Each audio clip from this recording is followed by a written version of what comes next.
ఇద్దరు స్నేహితులండి అరణ్యంలో నుంచి నడుచుకుంటూ వస్తున్నారట. 2-3 గంటలు దాటాక వారు చేరవలసిన ప్రదేశానికి చేరారటండి. తర్వాత వాళ్ళని అడిగారట, అయ్యా అరణ్యం ఎలా ఉంది అంటే ఒక స్నేహితుడు అన్నారట, మొత్తం ముళ్ళులు ఉన్నాయి అన్నాడు. ఇంకొక స్నేహితుడు అన్నారట, చాలా అందంగా ఉంది, ఎన్నో పక్షులు ఉన్నాయి, అక్కడ ఎన్నో జంతువులు ఉన్నాయి, ఎన్నో చక్కటి రంగురంగుల పూలు ఉన్నాయి అన్నారట. ఇద్దరు కూడా ఒకటే దారిలో నుంచి వచ్చారు కదండి. ఒక ఆయన చూసిన దృష్టి వేరు, ఇంకొక ఆయన చూసిన దృష్టి వేరు. మనము జీవితాన్ని ఏ దృష్టితో చూస్తామో అలా మనకి గోచరిస్తూ ఉంటుంది.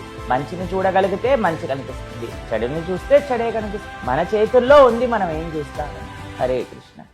ఓ పిల్లవాడు వచ్చి ఈ టీచర్ తోటి అన్నారట, నేను ఈ సెక్షన్ లో చదువుకోను, ఇక్కడ ఉండే పిల్లలందరూ అస్సలు మంచి పిల్లలు కాదు అన్నారటండి. అయితే టీచర్ ఏం చేశారంటే, సరే నేను సెక్షన్ మారుస్తాను, కానీ ఫస్ట్ ఒక స్పూన్ లో వాటర్ ఇచ్చి మొత్తం స్కూల్ అంతా జాగ్రత్తగా తిరిగిరా అని అన్నారటండి. సరే అని ఈయన స్పూన్ లో వాటర్ నింపుకొని మెల్లగా నడుస్తూ వస్తున్నారట. పిల్లలందరూ అటు పిలుస్తున్నారట, ఇటు పిలుస్తున్నారట, తిరుగుతున్నారట, ముచ్చట్లు చెప్తున్నారట.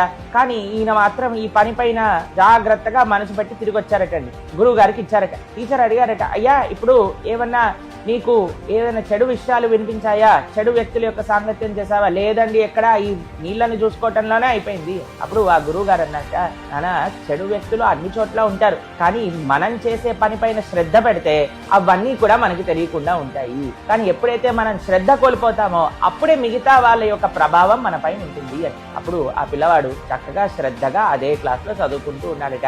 చాలా మంచి మార్కులతో పాస్ అయ్యాడట. హరే కృష్ణ.